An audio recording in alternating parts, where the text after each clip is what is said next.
Good evening. Good evening. I feel like saying good afternoon because it's light outside. It's kind of strange. How is everyone? Everyone's good? Yes?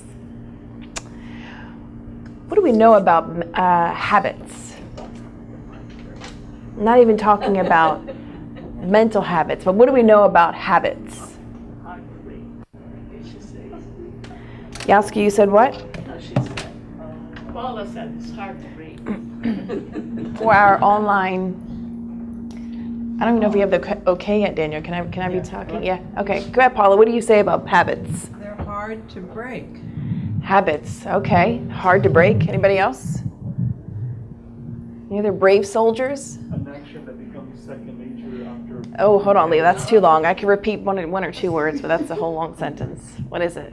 It's a repetitive action that becomes second nature. A repetitive action that becomes second nature. All right. Diaska?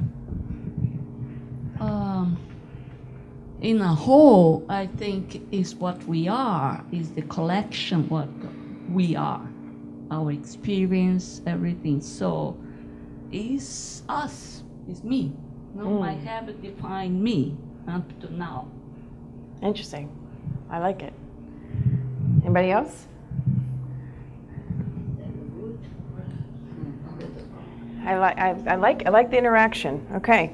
Well, we're going to talk about habits today. We're going to talk about mental habits, which are the energies of life in a poetic sense. And today we're going to take some of our information, a little bit from PubMed, a little bit from this, I think it's sort of like a textbook. It's called Learning and Leading with Habits of Mind, 16 Essential Characteristics for Success, a book called Life Challenges and Solutions, psychograph by Givaldo Franco by the Spirit, Joanna DeAngelis, Mechanisms of Mediumship by Andrea Louise and the medium Chico Xavier, and of course, some things from the Codification, the Spirit's book, and the Genesis. But hopefully throughout the talk today, this is not meant to be an in-depth talk about the minor and specific details of how thoughts work. You're going to hear a little bit, but not like a whole lot. So, hopefully it'll pique your curiosity a little bit and urge you to study and read a little bit more. But hopefully you leave here today with the desire to change the way you view things, to change the way your thought processes are and the mental habits you create, because our mental habits are formed by the thoughts that we produce. And hopefully you gain some sort of insight into that and you leave here today with more encouragement and a desire to change those things. But I asked you a question: what are your habits? And if you go on this beautiful little website down there below, in the NIH, they talk about what are habits. Habits are defined as actions that are triggered automatically in response to contextual cues that have been associated with their performance. For example, automatically washing your hands after using the toilet. The hand washing is the action and the toilet is the context cue. Or putting on a seatbelt, action after getting into the car, another contextual cue. Decades of psychological research consistently show that mere repetition of a simple action in a consistent context leads, through associative learning, to the action being activated upon subsequent exposure to their contextual cues, that is, habitually. So you get into the car without even thinking about it, you're throwing your seatbelt on. It's just a habit, you don't even think about it, it's just something that you do. If you get into the car and routinely turn your radio on, and you've been doing that for years, and you get into your friend's car and you reach for the radio and you're like, oh wait, this isn't my car. So it's an unconscious thing that sometimes we're not even aware of. Once initiation of the action is transferred to external cues, dependence on conscious attention or motivational processes is reduced. Therefore, habits are likely to persist even after conscious motivation or interest dissipates. Habits are also cognitively efficient because the automation of common actions frees mental resources for other tasks. This is just sort of an example, a pictogram of the 3 R's of the habit formation. This is the reminder or the cue. And when the light turns green, you just know to put your foot on the gas, you go. Routine, the action that you take, the habit itself, and then the reward, something good that comes out of it. And let me go back a little bit. So this basically, go back to this a little bit. Habits are likely to persist even after conscious motivation or interest dissipates. Habits are also cognitively efficient because they become automatic. So for instance, why is this significant? Because we are creatures of habit. So like I said, you get into the car, you're used to, checking your rearview mirror, putting on the radio. Maybe you're used to checking your phone real quick. So you have these habits, and most of the time it's fine. But when it becomes a problem is when you're with somebody else and the other person's like, what are you doing? Or that's odd, or comes off. So most times we reach a point where we're not even aware of what we're doing anymore. It just becomes second nature. And most times can be good. Sometimes can be very bad. However, Kardec said in the Spirit's book, in the observation of question 685, that as Yaska was saying, we are culmination of our acquired habits. Education is the sum of acquired habits, good or bad. It could be either or. You could have acquired the habit of, I'll give you an example of this. I had a very good friend of mine years ago who had this habit of every time anything happened, if he stubbed his toe, if he did something he didn't mean to do, he'd always say, Jesus Christ, consistently. And I never had the habit of doing that, but I used to hang out with him so much that I just picked it up unconsciously. So I started saying it around my house, and Mother's like, why are you saying that? And I'm like, I don't know. My mother's like, I don't say that. Why are you saying Jesus Christ every time you stub your toe? And I was like, I don't know. Why am I saying that? So I had to do a self-evaluation. I realized my old friend, he would do that. And I said, you know what? You're a bad influence. And he said, well, you should be more self-aware. So then we had a good laugh about that. But it's something small, and we could laugh about it, and I became aware, and I changed the habit. But that was just something small and insignificant on some level. But what about the things we pick up from other people or just throughout time that are not positive? Think about that. What daily habits have you formed, mental or external, have I acquired? And are these habits good for me and others? So I want you to think for a second. This is a rhetorical question. Ask yourself, what do you do habitually every day? What do you do when you wake up? Okay, I get up from my bed, take the sheets off, I grab my phone. How many, sorry, this is maybe not the right generation for that. If I ask you, how many of you, when you wake up, reach for your phone? Does anybody in this room, including the cameraman, does anybody reach for their phone in the back? To snooze, that's it. To snooze. Reach for your phone. I hit it to snooze as well. I also look at it because my family lives out of state, so I always look at it to see what my mother, and for sure, our other relatives are sending us. But what else do you do? Right. Some people might have the habit of prayer. Now, without answering, I want you to think to yourself, after you get up out of bed, what do you do next, habitually? Rhetorical question. Keep it to yourself in your mind. Okay, you go to the bathroom, brush your teeth, then after that. And then after that. Are you finding a pattern of behavior that you do every day? Do you walk past the same mirror and go, oh, every time you walk past? No, I want you to pay attention to those things. About a decade or so ago, I remember reading a book by Dr. Phil. Everybody knows who Dr. Phil is because he's been on the Oprah show. Now he has his own show. And in this book, whose title I don't recall, but I'm sure you could Google it, and there's a plethora of things like it. And I'm sure other psychologists have spoken about this very idea, but it's called negative self-talk. And it's so common that we're not even aware of that we're doing it. And recently on the Dr. Oz show, Jennifer Lopez was on, and he was asking her about her daily habits. And Dr. Oz said to her, Jennifer, I heard that you have a common habit of doing daily affirmations. Why do you do that? And she said, well, I realized that over the years, I have a lot of negative self-talk throughout the day about myself, about my things that are going on, just negative things. So she said, I made it a conscious decision that every day I say affirmations that I love life, life is amazing, I am blessed, and a series of different things she said. So she said, make it a habit to habitually say daily affirmations. But that became a habit. So what are the things that you do, good and bad, every day? It's important that at the end of every day we take an account of the conversations in our mind that we've had with other people. Like, oh gosh, you know what? Thinking back to how I spoke to my boss today, or the thoughts that I thought about when my boss was talking to me about this new project that she just gave me, and all I kept thinking was, how I would like to murder her. There are things that we think about that are so unconscious that we just kind of pass through. I was having a conversation.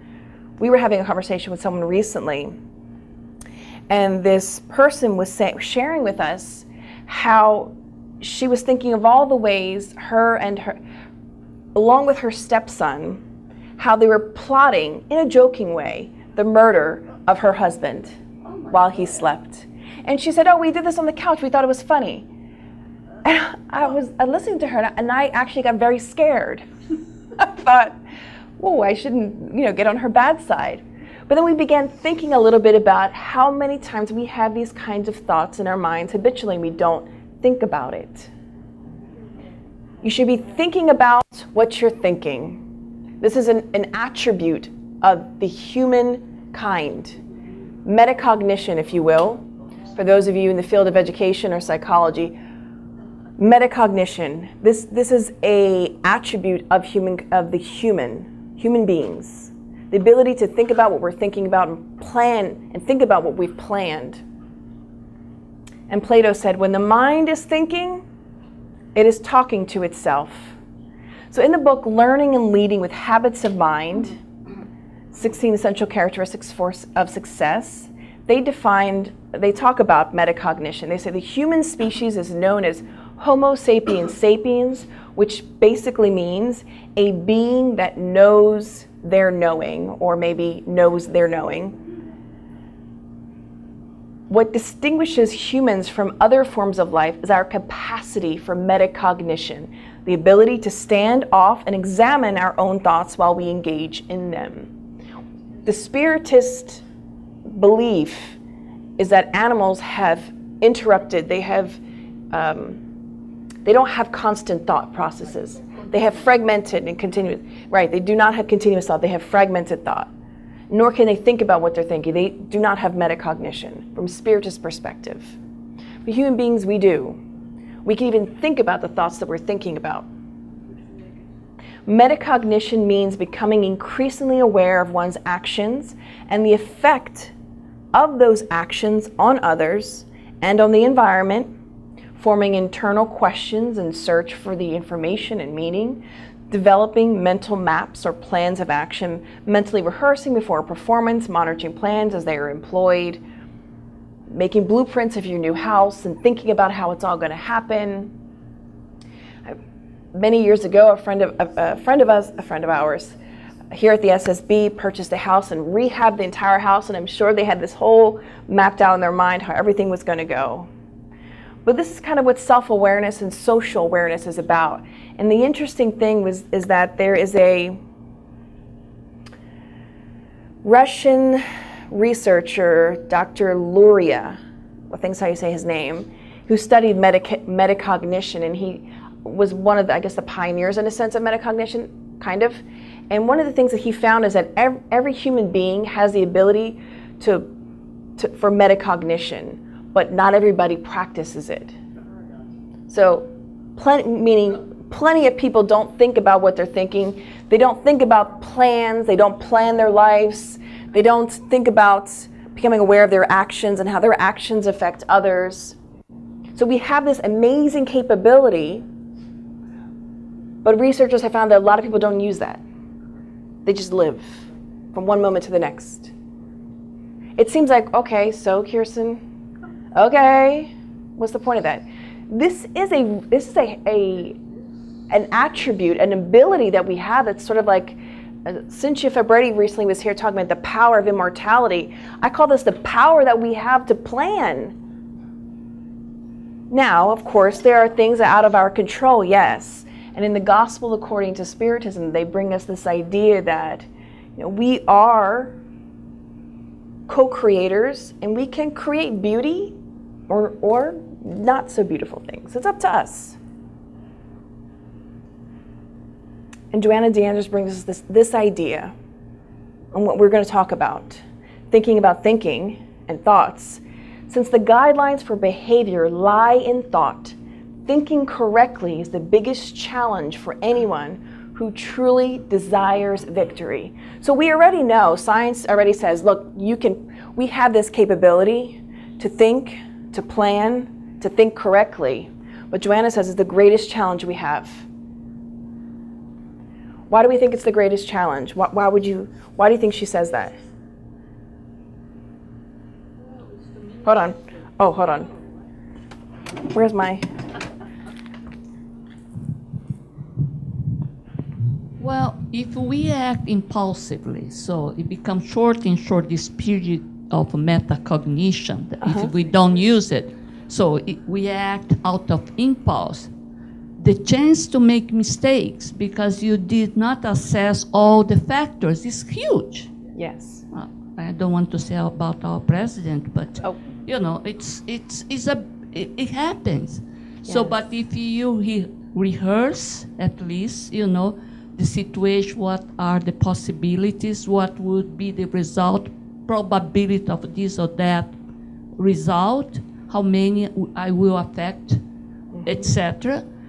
It's less and less a mistake. I won't be surprised suddenly by the sudden reaction of someone from the media, for instance. Yes. Thank you, Asko.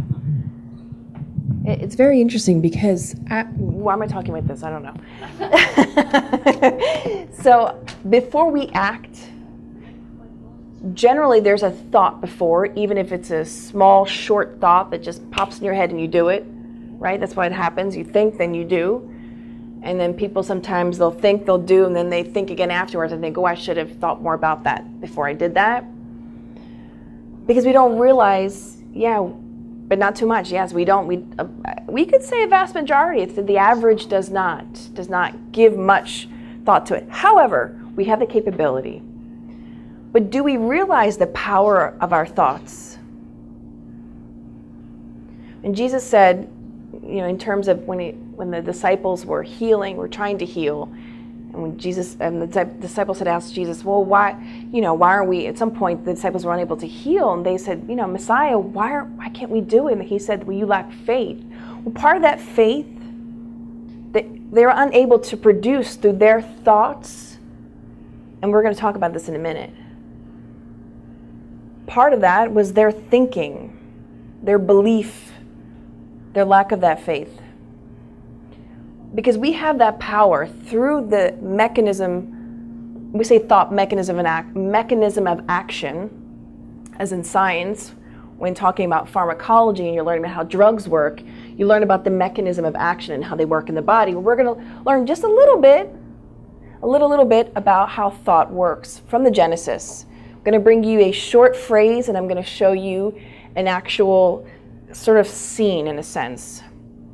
In the Genesis, they say, spirits act upon spiritual fluids, not by manipulating them as men manipulate gas, but by the aid of thought and will.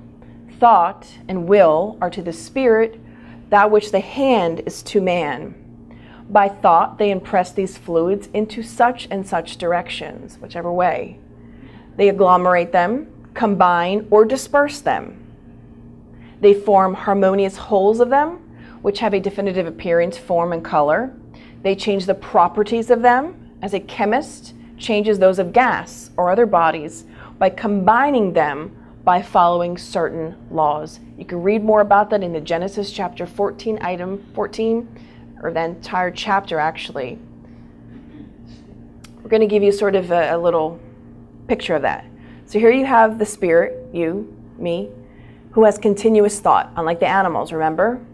Through that continuous thought, and with the help of the universal cosmic fluid, flows through it, and our strong will and our thought and will, we condense that thought and it saturates our paraspiritual molecules and then the materialization of thoughts. If you were here this past Thursday when Dr. Thiessen was here, when he talked about idioplasty, which you can read more about in a book that's not yet in English, called Mechanics of Mediumship, or Mechanisms of Mediumship, depending upon what translation you would prefer. But it is in Portuguese. It is soon to be in English. That I do know for a fact. Well, they talk about this. They talk about idioplasty. You also can read about it in the Genesis and several other books of Kardec. You can read a little bit about the power of the thought. Basically, it just means we have this ability to mold. It seems almost sometimes so far-fetched, I think, for some people to think we have power over that. Okay, yes, I can control my thoughts, but that my thoughts can actually take physical form, they can. Now, how long that form lasts, that's a different discussion for a different day. That's, if you want to study more about that in the domains of mediumship, studying about waves, wavelengths, different types of waves, short waves, long waves. Higher spirits work in short waves. Joanna DeAndra says that the average person, the average spirit on our level works with longer waves. So that's a discussion for a different day. However, what we hope to impress upon you is that what you habitually think about, you bring about, and you manifest in your life. So if you're a pessimistic person, whether you realize it or not, you are manifesting this aura of negativity around you, and that aura can be picked up by other people. So if someone might come up to you and say, "Oof, are you okay?" I can, really, really sensitive people. I'm talking about like Dr. Judith Orloff, empath, sensitive type people can really, and you can read more about it if you want to Google Dr. Judith Orloff and her book on empaths. So other people can pick up on it. You might not always be able to consciously pick up on it. So you might be around someone, and if they're a very negative person, you are not going to be even aware of the fact that you're picking up on their negativity, at least on their energy. So you might start to feel subtle things, very subtle. Slowly things begin to change. And over time, if you are very self-aware, you'll be able to pick up on the subtle changes. If you are not, well, good luck, as Paula said. No, you have the opportunity. That's why in Spiritism, Joanna DeAndra's collection, as well as other books in Spiritism, it really urges us to do a self-reflection, meditation, prayer, have the habit of some sort of spiritual practice for this very reason, right? In this book that is now in English, Life Challenges and Solutions, a fantastic book, highly recommended for those of you who are interested. There's one particular chapter that we stemmed a better part of our lecture from. It is chapter 4, called Energies of Life, where Joanna talks about mental habits and how they are formed. So it's good for us to know a little bit about how thoughts work. That's why we brought a little bit from the Genesis. We urge you to read. If you can read Portuguese, I think it's even in Spanish, Mechanisms of Mediumship or Mechanics of Mediumship. It's really fantastic. If not, we have In the Realms of Mediumship, which also talks about thoughts and mechanics of it, and in the Genesis and other books as well. In this particular book, Joanna talks of mental habits, this particular chapter. She says, biological life is a result of harmoniously functioning automatisms, which means at the level that we're at, your heart, your stomach, your whole body, there's two systems. There's the autonomic nervous system, and what's the other nervous system? Yes. So you have things that happen automatically in your body, okay? Involuntary. You don't tell your heart to beat, it just beats. You don't tell your stomach to move, to move things along, what's called peristaltic movement. You don't have to tell your stomach, hey, you want to begin the peristaltic movement now? I just ate like 20 minutes ago, okay? Move that stuff along. You don't have to do that, because throughout the millennia through our evolutionary process, your stomach already does that. Your kidneys, you don't have to say, hey, you working back there, buddy? You don't have to do that. Why? Because of automatisms. In the book Evolution in Two Worlds, you can read and study and learn more about those amazing automatisms of life. However, in as much as there are biological automatisms, we can actually form habitual mental patterns over our evolutionary process. Joanna says, humans carry mental habits deeply imprinted in their inner recesses of their intellectual learning experience. These mental habits will guide their conduct from then on. All as essential programming starts with thought and starts in your thoughts. It's fascinating, right? It makes sense. It's logical. From one, if you believe in, even if you don't believe in reincarnation, from the time you were a child until now, until your adult age, older age, you form habits. So when you're a little kid, we remember we had a friend, growing up with a friend of ours, who he was known in the neighborhood as like the stingy one, because when all of the kids would get together, we'd all literally have like pennies, and there used to be this candy store up the street from us, and it really was one of the old original candy stores that sold candy for a penny. So all of us would gather all of our pennies, everybody would come. But let's call him Richard, when Richard would come, Richard would be like, no, I don't have any money, sorry, I don't, my parents are poor. So we'd be all like, oh, poor Richard, aw. So we'd all like give an extra penny for Richard. So we'd all go to the candy store and Richard would get some candy. And then later on, at some point, someone found him one day, on a particular day where he was like, I don't have money, can't buy candy. We saw him at the candy store buying big chocolate bars with dollar bills. Later on in life, we kept in touch with Richard. And was it not a surprise that Richard had not changed? We all went out to dinner together, and we all kind of like, we rung up a really big bill, and everybody's taking out their money. Hey, let me give. Richard's like, I don't have any money. We're like, yeah, Richard, you have money. Gets into his Benz and drives off. So creating mental habits and patterns that continue from childhood until adulthood. That's why the education of children is vital. But we believe in Spiritism and living many lifetimes. So you carry that same behavior with you. Mental habit of viewing things a certain way again and again and again and again. In chapter 4 of Mechanisms of Mediumship, one particular area of the chapter that reviews something called mental particles.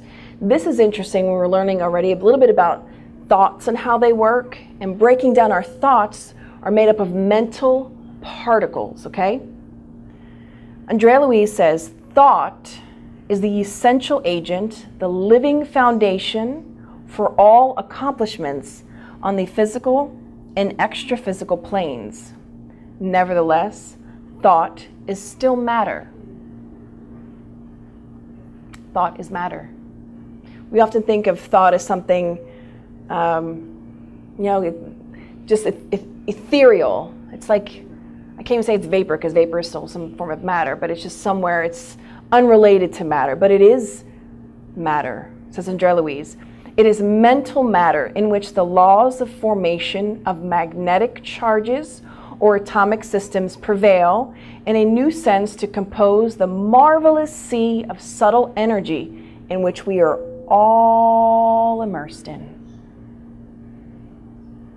So, how many of you brought a purse or a bag with you here today?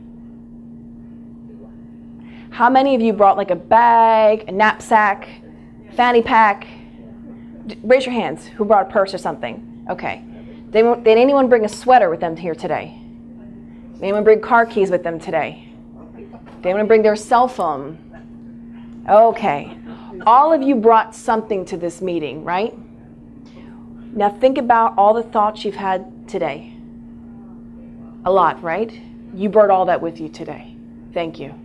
Or,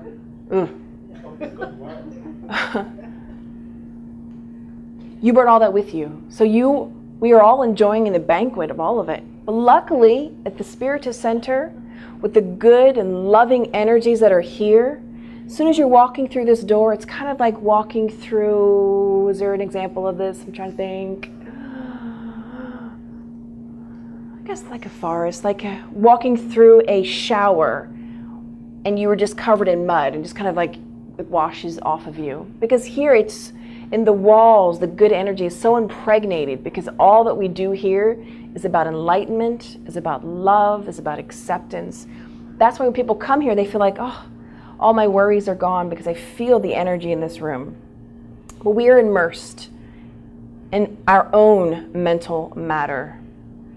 Thoughts, because they are a form of mental matter, thoughts can be both have negative and positive charges.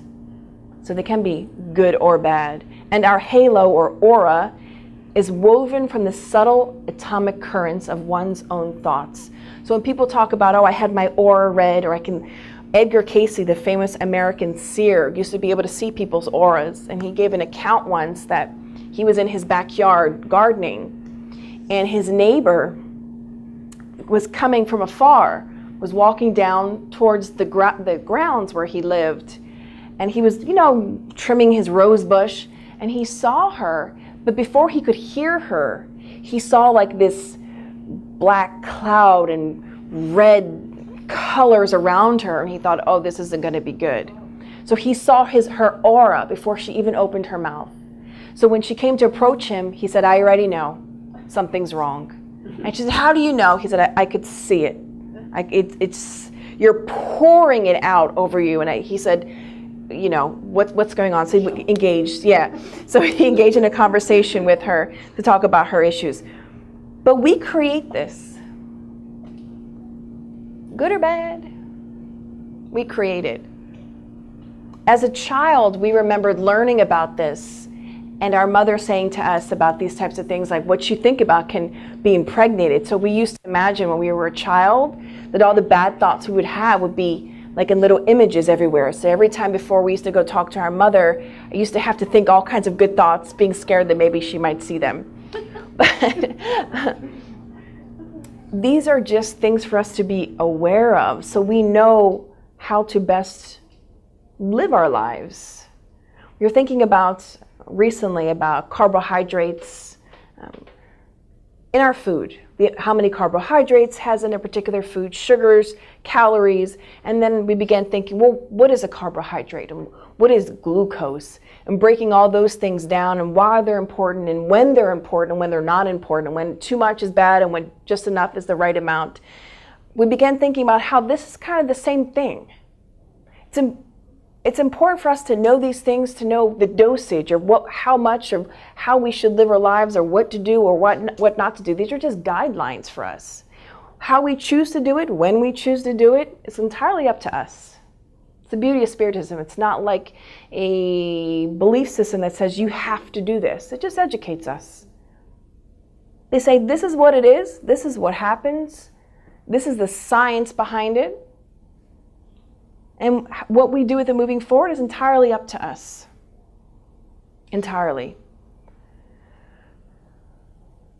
What are the needs of the physical body? What do you need to live in order so you don't drop dead? Anyone? What do you need daily in order to live? Say it, Chris. Yes. Water. Okay. Anybody else? Oxygen. No, please, here.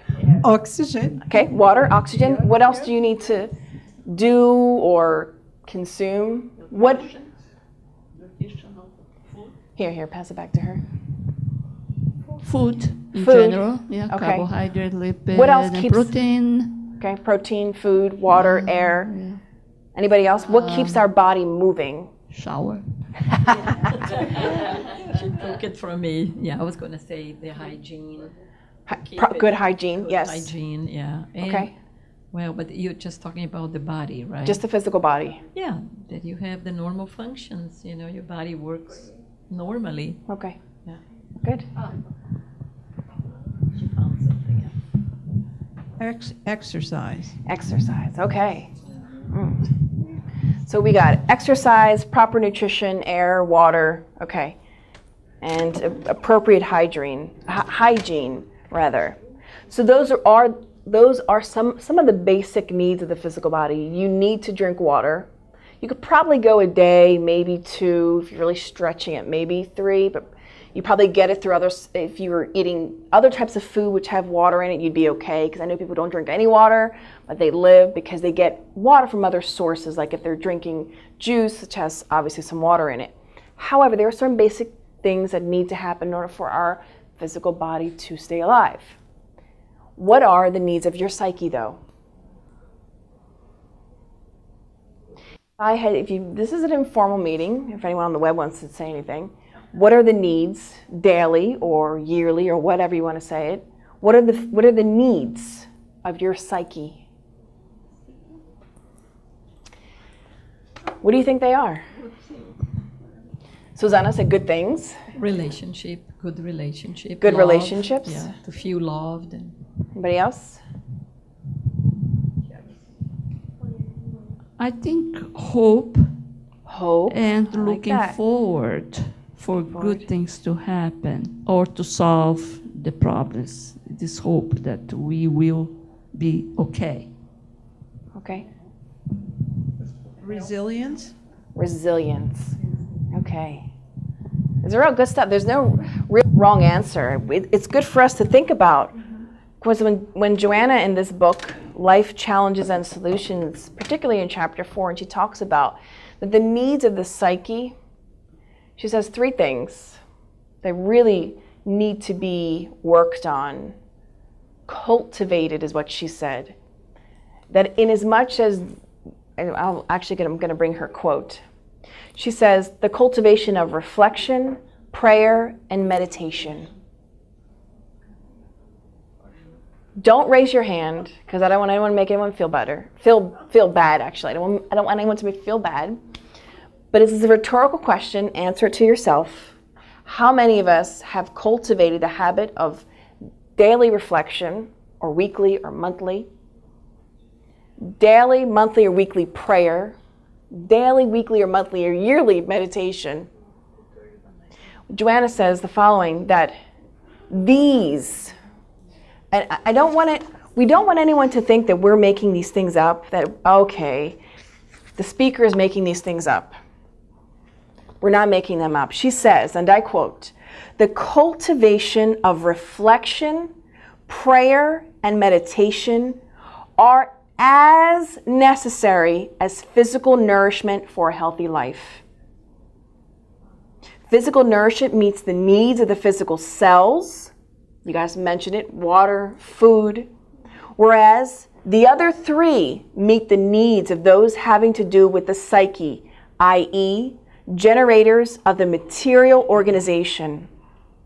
Without harmonious vibrations coming from the psyche, the field where the cells of a congealed constitution are developed becomes imbalanced, and consequently dystony in the form hampers the shaping on the outside. So we may eat well, eat organic, go vegan, do all these things, but we don't take care of our psyche, our mind, our emotions. Jesus said something to the effect of, it's not what we put in our mouths that makes us holy.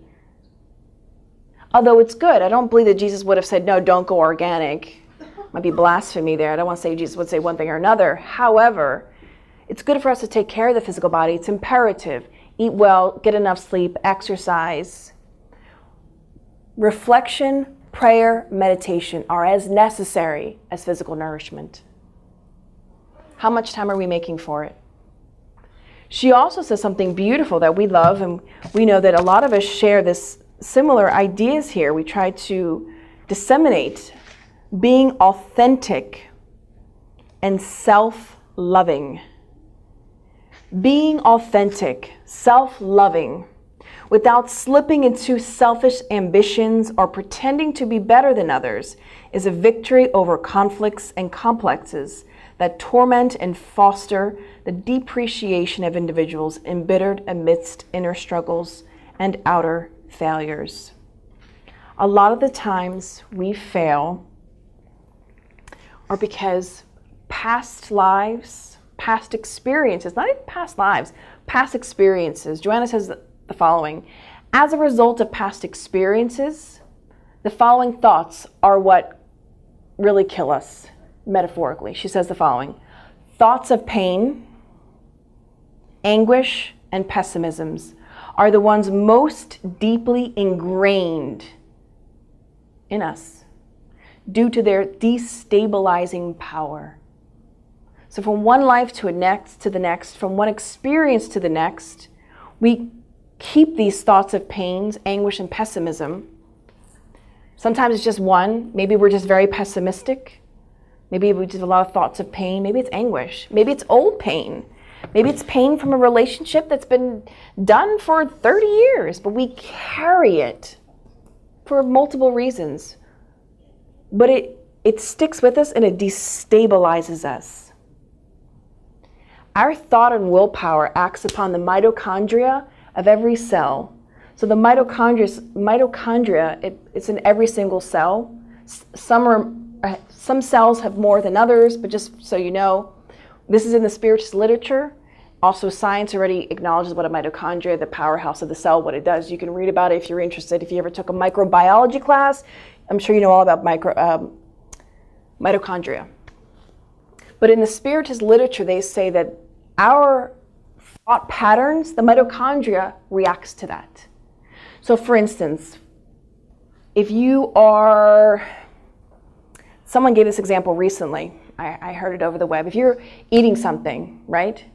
You're eating it, and before the mitochondria, because it works on the metabolism, okay? Before it metabolizes your food, it goes first, it waits for your thoughts, the command. So if you just had an argument with someone and you go and eat, don't ever do that. Because chances are that you could get sick from what you're eating because your cells are reacting to the energy that you just dispersed out, the thought patterns that you just put out. But Joanna says we need to believe in our own potential. We have the potential to do a lot of, imagine if you can make yourself sick, then the opposite is true. I can make myself healthy. It just matters on believing in our own possible potential. Jesus said, you can do what I do and much more. He wasn't talking about something, on some other planet in a million years from now. The idea is to begin now to practice it. Joanna says, only by believing in their own potential and putting forth the effort to express it, despite the obstacles, can individuals successfully complete their inner journey, their self-discovery. There's a reason why Divaldo Franco, in a lot of his lectures, he always emphasizes on setting goals for yourself. Today, thank you, Yasko, and that we're working, we put forth the effort to express it. Not only do we need to believe in ourselves, but we need to prove it. What are we doing to work on ourselves?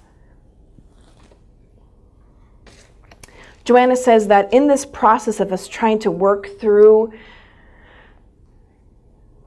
working on ourselves, getting over things, that we're going to have we're going to be our greatest obstacle. But she says, be persistent. Keep going. Don't stop. You're going to have, she says, at first, inertia will ensure the repetition of the old pattern. It's like the old man inside of you wants to drag you back down to the abyss where you were. But we have to just keep working at it. Slowly, the new habit will be formed. It will manifest. But we need to create, and we need to acknowledge these three aspects as well. Aside from us changing our mental habits on a daily basis, you're gonna find a lot of pushback from yourself, like we said. But one of the ways in which to help us to maintain our stamina, to work towards the goodness, to work for the good in us, to change ourselves, reflection, prayer, meditation. It can help us. No matter what, it can help us. But as we're going throughout life, the hardest obstacles we're going to find are within ourselves. The greatest prison are interesting, Yasker, you just said that, because it's actually it's how Joanna puts it. She says reflection, prayer, and meditation. And I don't think that's an order of importance. It could just be the way it just was. But maybe it's not. Let's think about that for a second. Reflection, pray, then you meditate. You reflect first, then you set out the intention of what you want, and you meditate about it. So it's like setting a goal for yourself. First, you kind of reflect on what you want to do. You set out an intention, you pray and ask for guidance, and then you meditate. You think about it. So there's guided meditation. So there's different types. Paula's bringing to me, through meditation we don't think. So I would say there's different types of meditation, right? And maybe that's something also to be for another lecture for another day, talking about each of these aspects. And Paula will soon be talking about meditation. So we can, hopefully you all come to that. But it's good for us to learn about reflecting, prayer, and meditation and what it means to do those things, to meditate on something or to do meditation. That's interesting. So, creating a habit of daily reflection, review your day, take an account of your thoughts and actions, creating a habit of meditation. You can watch YouTube videos if you're not sure how to do it, where to start. There are a plethora of videos on how to, where do I start, how do you do it. There's many different types. So there are a plethora that you can read and do your own research and find which one works best for you, what you feel is best for you, and making time daily for it. Creating a habit of prayer. Creating a habit of prayer and practice of daily prayer can only benefit you, yourself, us, and all of us around. Those are our thoughts for today that we're going to be sharing with you guys. It's short and sweet, but we hope that at the very least you take away from today's talk is that you have power within you. You can't change the things that are around you, the people that are around you, the circumstance. Sometimes we can change our circumstances to an extent, but sometimes we can't. So the best thing we can work with is our own mind. Our mind, our thoughts, and our emotions. That's the power we have over us. And you always have to reflect about the examples of life. If Nelson Mandela can sit in a prison for as many years as he did and help those around him not succumb to all of that, he doesn't have any special faculties above and beyond anybody else in this room. He just had a strong, ardent willpower and desire to be a force for change. That's the only difference. Why can't we do the same? So if you have any questions or comments, I'm going to open now. Or it doesn't have to be a question. I know sometimes I don't even have a question after a talk. Sometimes I just have some thoughts, or a comment I want to make. Paula, would you mind passing it back? Thank you. Thank you. That was very clear and helpful. Is there any in Spiritist literature guidelines for changing your habit? Once years ago, somebody quoted the Bible and told me, give yourself 6 weeks to make or break a habit. So I was just curious if the Spiritist elaborated on that. Yes, actually, in this particular chapter, I'm trying to look for the actual one. It's a good question, Paula. I'm trying to see where it's in this particular chapter 4 of this book. But basically one of the things, you said for changing habits, right? Mental habits? Yeah. Well, any habit starts with a thought anyway. So one of the things that Joanna says in this chapter, and I'm going to paraphrase because I don't want to spend time looking for it because that's not fun at this moment. But she says that, for instance, if you want to change a habit of thinking negatively about somebody else, because every time you think negatively, you wind up treating that person in ways that you really don't want to, but it's just kind of it's a habit. So one of the things she says that as soon as a thought comes to your mind, you need to replace it with something positive.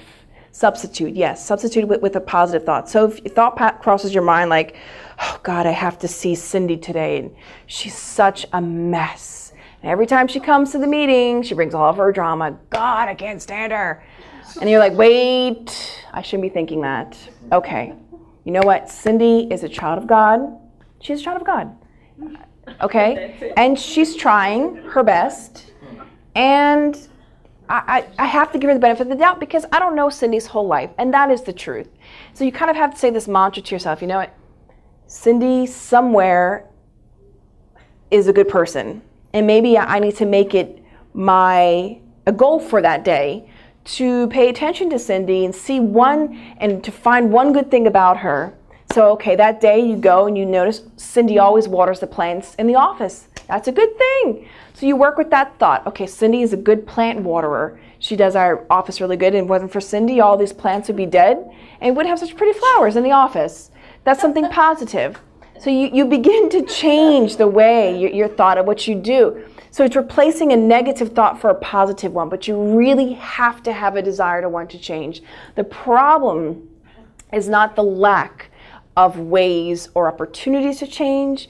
It's not truly wanting the desire to change, because sometimes we revel a little bit in our negative thoughts. Like when I see Cindy and Cindy trips and falls and I go, no one really likes her anyway, right? We do that sometimes. Although deep in our heart, we probably don't want anything bad to happen to her, but in our mind we think, Cindy fell down the steps. But then you think, oh God, that's terrible. I shouldn't think that. Just like our friend who was plotting the murder of her husband, or whatever it was, she later felt bad for it. Of course, she would never do that, she said. But the point of it is that we often, hopefully sometimes, feel bad after the fact. So the way to change your habits, you need to work on the thoughts. So how do you change your thoughts? You got to be aware of them first. You got to daily make an effort to start thinking about what you're thinking about. Metacognition. You got to really be aware. You have the ability to do it. So no one in this room says, I don't have that. Wasn't born with it. No, sorry, you were. So that's one way, Paula. Well, why I thought that order is, first meditation for me is difficult because I have to get rid of the thought, and I cannot get my thought out. That's my problem of meditation. I am unable. But the reflection part sometimes, or most of the time, is painful, especially if you're alone, because you're not talking to your partner. And if you have a nice partner, say, no, dear, no problem. I don't have that. So the reflection part, it may be very painful and cause some anxiety, stress. That's why the prayer or meditation would soothe that, would minimize and diminish that.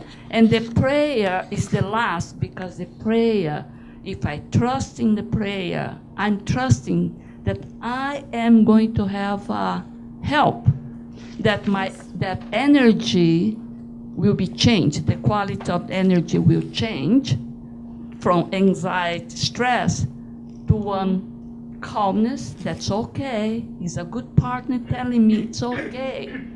Nothing wrong with you. Tomorrow is going to be a good day. Everything will pass. Something like that. So the prayer has this power to change our energy profile. Yes, I like that, Yasko. That's interesting for a couple of reasons. One, because we often look or want, or we have that, like you said, I don't have a partner nearby to say, hey, you're doing a great job. In an ideal world, we're the ones telling ourselves that. Joanna in our psychological series talks a lot about self-forgiveness and giving ourselves a break. Look, you're not made to be, you're not expected to be perfect in one lifetime. It's just not going to happen. Perfectionism, I like to think, is a disease of the mind, because some people can become obsessed Like, if I don't get it, oh my God, I'm a horrible person. I used to have a colleague many years ago where if she did one little thing incorrect, she would beat herself up for weeks. And there was no getting her out of it. It didn't matter what everybody said to her. It's not a big deal. You just wrote that thing wrong. Nobody saw it. It didn't hurt anybody. It didn't hurt any patients. And she said, but I can't do that. And it was so absurd. It was such an extreme that I often think of her now and think, where is she now? What's her mental state? Because there's so much, self-hate. We need to give ourselves a break. So that's a very good comment, Yasko. I like that, because we need to form the habit of saying to ourselves that we are on earth at the right time, at the right place, with the right people, with the necessary things that we need to grow and to learn. And that you are important. I am important. I matter. And that if I don't get it right today, I can get it right tomorrow. I did my best. This is the sort of self-talk we need to cultivate, and not anticipating on our partner, a person to bring that into our lives. Because oftentimes we are in codependent relationships and we don't even realize it. That we are constantly in need of the validation from that person to say, oh, you're good. Well, we should tell ourselves, oh, you're good. You did a good job today, Kirsten. That's why reflecting is good. You know what? I kind of sucked at this one thing today and I bombed it entirely, but I kind of did a good job today with this patient of mine who said that it was something positive that I brought to her life. That's good. I should feel good about myself. We're going to outweigh the balances and everything. We have to be our own advocate sometimes. Not sometimes. We should be our own personal advocate. When I say advocate, I mean, root for yourself. Tell yourself. I always I tell some of my colleagues that during training sessions, sometimes you have to have your own personal pep talk in your head before you go into a meeting and people are like, I don't know, I'm scared, I can't do this presentation. I said, you need to give yourself a pep talk. Like, I'm not always going to be there. People like to ask me to come give them a pep talk before presentations at work sometimes. I say, I can't always be there. So you need to start training your mind to have a personal pep talk. So you get in front of a mirror, like, what do you do, Kirsten? Say, we get in front of a mirror and this is what you do. And you say, you can do it. You got this. You know everything, you get everything down, you know about the disease process, you can present it, you got this. You said you have to keep, just look yourself in the mirror, psych yourself into it. And over time you'll formulate that habit. But we need to formulate the habit of loving and forgiving ourselves and giving ourselves a break, says Joanna DeAngelis. Great comments, guys.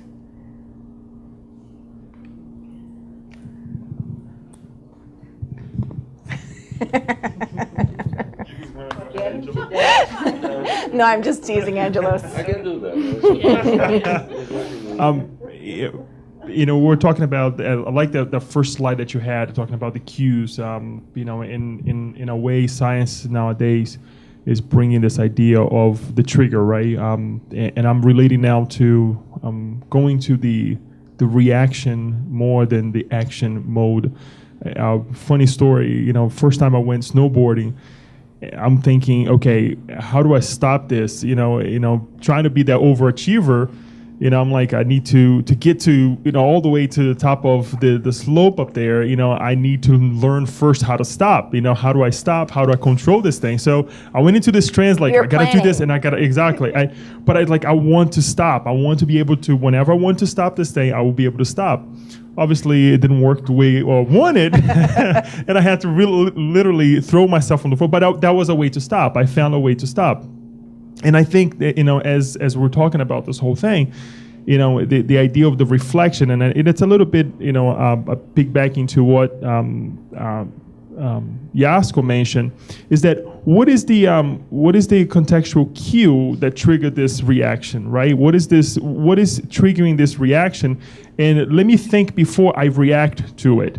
Much like, should I really get in my car and turn on the radio, or should I really pay attention to my surroundings and everything else? Because we become automatically, Yes. and the ideas comes to our minds, to our hearts, whatever we want to say, in this automation that we need to stop and think. We need to learn how to stop what is causing us to react, and I'm now going to the negative, habits, right, that we have. Okay, what causes this? What makes me feel this way? What makes me think of this? And that, yes, as Yasko said, can be hard because you're, evaluating yourself, right? This reflection. And most of the time, you sometimes tend to go into this idea that, oh, poor me. No, what is it? So you break, from that bad habit. And if it is something positive, what causes that? What has caused me to do this? So you can use it as an example for other areas. So I think that this kind of helps a little bit. This idea of the contextual, the action, the contextual cue. What is this? What? Just like a dog, right? What triggers to do A, B, or C? Yeah. So I think it's a nice way for us to be active and not reactive in that sense. Thank you, Leo. I like that a lot. Oh, okay. Gotcha. I will just say what I learned today. Okay. Just a comment. We have a lot of laws in Greece, but there's not one law to enforce them. So all the laws can be broken. And today, thinking in these terms, I was looking at the habits and everything else, and I'm like, is there any habit that can break the other habits? And it is. The revelation, it was, Joanna de said, reflection,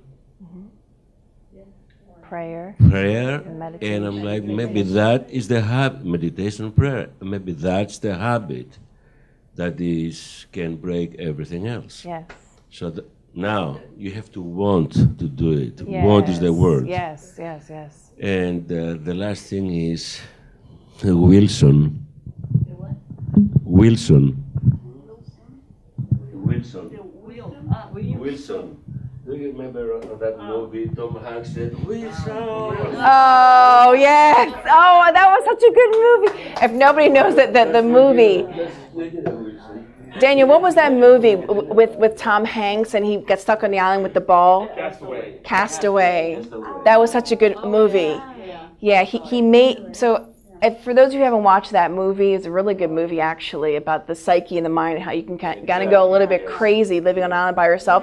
He had the soccer ball and was the brand Wilson. So he made it his friend. It was a volleyball. The reason I mention that is because you have all the means today to be in contact with anybody. You have cell phones, Skype, you have TV, you have everything. But yet, if you have a Wilson, it's so much better. Yeah, that's true. And isn't creating because it was an external thing that stimulated him. Somebody. Yes. Yeah. But it was something positive in a sense because without that association, I think he would have absolutely lost his. Never would have made it. Yeah, no, that was interesting. Did I see somebody's hand go up?